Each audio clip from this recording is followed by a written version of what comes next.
High commissioner তার মাসিক বেতন থেকে $300 প্রতি মাসে খাচ্ছে। আসলে হাই কমিশনারের লোভটা অনেক বেশি এখানে। আমি নিঃস্ব হয়ে গেছি, অনেক কষ্ট লাগে, তারপর বেঁচে থাকতে হবে, তাই বেঁচে আছি। এমন অভিযোগের অনুসন্ধানে নেমে চাঞ্চল্যকর তথ্য আসে স্টার নিউজের হাতে। ভ্রমণ না করেও 2 সন্তানের নামে সরকারি কোষাগার থেকে নেওয়া হয়েছে বিমান ভাড়া, শিক্ষা ভাতার নামে আর্থিক জালিয়াতি, এমনকি গৃহকর্মী নিয়োগেও 9/6 অভিযোগ, যার বিরুদ্ধে এত সব অভিযোগ, যার নামে তিনি রাষ্ট্রদূত নূরে হেলাল। একসময় দক্ষিণ আফ্রিকার এই রাষ্ট্রদূত বর্তমানে একই পদে কাজ করছেন জর্ডানে। তার এমন কাণ্ডে হতবাক সাবেক রাষ্ট্রদূত সহ অভিবাসন বিশেষজ্ঞরা। সোহেল রানার রিপোর্টে থাকছে বিস্তারিত। আমি নিঃস্ব হয়ে গেছি, কি বলবো, এই ভাষা বলার মতন কিছু নাই, অনেক কষ্ট লাগে, তারপর বেঁচে থাকতে হবে, তাই বেঁচে আছি। 2021 সালে কূটনৈতিক সুবিধায় বাগেরহাটের শেখ মারুফ আলীকে দক্ষিণ আফ্রিকায় নেন রাষ্ট্রদূত নূরে হেলাল সাইফুর রহমান। তার দাবি, বাবুর্চি হিসেবে কাজের কথা বলে তাকে দিয়ে করানো হতো অন্য কাজ। বিষয়টি নিয়ে কয়েক দফা কথা বললে শেখ মারুফকে দেশে পাঠিয়ে দেন রাষ্ট্রদূত। ওখানে যাওয়ার পরে দেখি কুকের কাজ না, ক্লিনিয়ারে কাজ করে আমাকে দিয়ে। এই কথায় কথায় মানে বিভিন্ন রকমের ভঙ্গিমা দেখাইছে যে আমি যাতে চলে যাই। হাই কমিশনের পায়ে ধরে কাঁদছি যে স্যার, এই মুহূর্তে করোনার ভিতরে আমি কোথাও চাকরি পাবো না। বললেন না, তোমাকে তো এ মাসে বেতন দেবো না, আগামী মাসে বেতন দিয়ে একবারে খেদাই দেবো। সরকারি পাসপোর্ট, সরকারি ভিসা এবং প্লেন ভাড়াও ছিল সরকারি, কিন্তু আমার সেই প্লেন ভাড়াও আমার নিজের দেওয়া লাগে এবং তাতে আমি আর্থিক ক্ষতিগ্রস্ত হয় 3 লাখ টাকার মতো।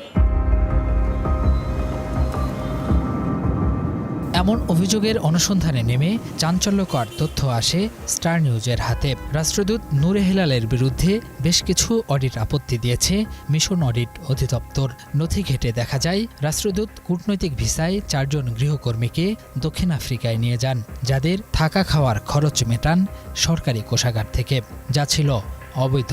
এই খরচ দিতে হতো রাষ্ট্রদূতের নিজের। এতেই শেষ নয়, গৃহকর্মী নিয়োগ নিয়েও জালিয়াতির অভিযোগ তার বিরুদ্ধে। যদি তাকে ডোমেস্টিক এইড রাখে, হাই কমিশনার তার মাসিক বেতন থেকে $300 প্রতি মাসে খাচ্ছে, নিয়ে নিচ্ছে। তাকে যে সাইন করাচ্ছে, কিন্তু টাকাটা তার হাতে দিচ্ছে না। আর যদি তাকে সে লোকাল মেসেঞ্জার হিসেবে দেখিয়ে থাকে, হয়তোবা তাকে সে $200 দিচ্ছে মাসে, আর $1800 সে নিয়ে নিচ্ছে। এখানে আমি যেটা দেখলাম যে আসলে হাই কমিশনারের লোভটা অনেক বেশি এখানে, সেই জন্য সে মেসেঞ্জার বানাচ্ছে। সে $300 খেতে পারতো এমনিতে ডোমে, সেটা না করে সে আরও বেশি খেতে চায় দেখে সে $1800 খাওয়ার জন্য সেটা বারবার করছে। অডিট আপত্তির নথি বলছে, দক্ষিণ আফ্রিকায় রাষ্ট্রদূত থাকাকালীন 2020 থেকে 2024 সাল, এই 4 বছরে ভুয়া বিল ভাউচার, কেনাকাটা, আবাসন সংস্কার সহ নানা খাতে অন্তত 9 কোটি টাকা নয়-ছয় করেছেন নূরে হেলাল। এছাড়া পাকিস্তানের করাচিতে রাষ্ট্রদূত থাকাকালীন এমন অভিযোগ আছে আরও 17.5 লাখ টাকার। বিষয়টি বিভাগীয় তদন্তেও প্রমাণিত হয়। এমন সব গুরুতর অভিযোগ ও তথ্য প্রমাণের পরও তিনি এখন জর্ডানের রাষ্ট্রদূত। সেখানেও তার বিরুদ্ধে উঠেছে অসদাচরণ সহ নানা অভিযোগ। বাংলাদেশের ভাবমূর্তি ধুলের সাথে মিশিয়ে দিচ্ছেন। উনি একজন করাপশন পারসন। উনি যেখানে যেখানে ছিলেন প্রত্যেকটা জায়গায় করাপশন করে গেছেন। প্রবাসীদের সঙ্গে এমন কোনো আচরণ করেন, আর্থিক অনিয়ম করেন, বা তিনি দূতাবাসের অর্থ করেছেন। যে কোনো অনিয়ম থাকলে আমি মনে করি যে সে অনিয়ম তদন্ত করে আমাদের পররাষ্ট্র মন্ত্রণালয়, আমাদের ঢাকা থেকে টিম তদন্ত করে যে ব্যবস্থা নিতে পারে। এই ধরনের দুর্নীতি করার অভিযোগ যাদের এসছে, তাদেরকে বিদেশে পোস্টিং দেওয়া উচিত না।